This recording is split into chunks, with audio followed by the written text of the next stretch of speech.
Before the mid-1800s, writing history meant writing arguments. Historians openly invented speeches for their subjects and treated the past as a lesson for the present. Nobody thought this was a problem.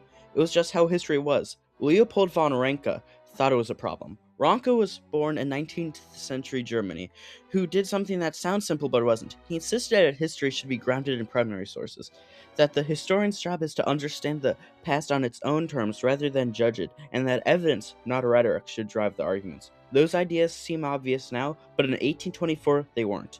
Ranke was born in 1795 in Wien, a small town in Thuringia. He studied theology and classics and ended up teaching at a secondary school in Frankfurt while working on his own research in the evenings. The story goes that he was reading the historical novels of the historian Sir Walter Scott, an enormously popular man at the time, and was bothered by how freely Scott invented and embellished.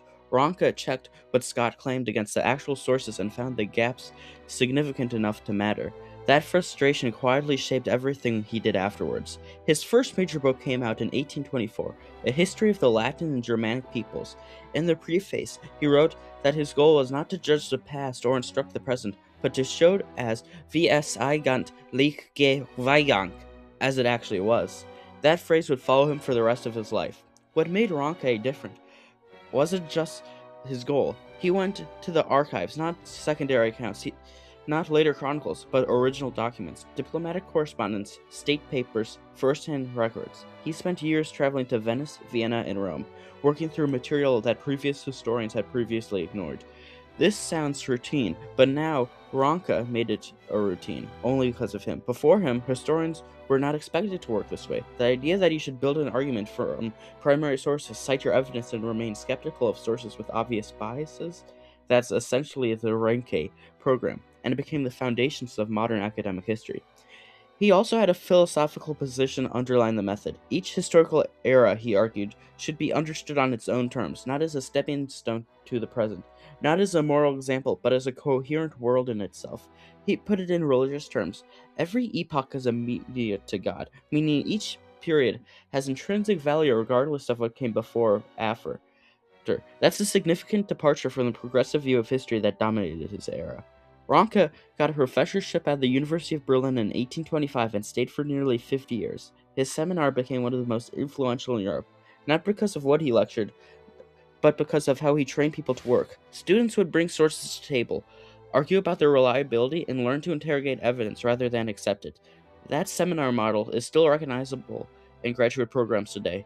He was extraordinarily productive. His stories of the papacy, the Reformation, Prussia, England, and the Ottoman Empire were all written by him. And at the end of his life in 1886, at 91, he was still working on universal world history.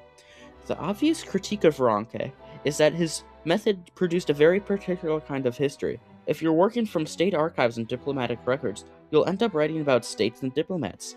His histories are dominated by great powers, ruling elites, political decisions made at the top. Ordinary people barely appeared. Later historians, social historians, pointed this out and expanded the field considerably. The history of labor, of women, of colonized populations, of everyday life were almost always left out of this primary source method. That's a real limitation, but it's worth noting that those critiques were only made possible by what Ranke established, that expectation that historical claims require evidence, that sources need to be evaluated critically, that the historian's personal agenda should be subordinate to the material. Those standards had to exist before anyone could meaningfully argue what history was being told. Ranke didn't produce the most readable history. He wasn't trying to. What he produced was a set of standards for evidence, for sourcing, for intellectual honesty. That was the discipline that has set academic history apart.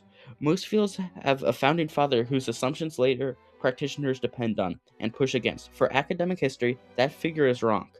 Not because he got everything right, but because he defined what getting right was supposed to look like.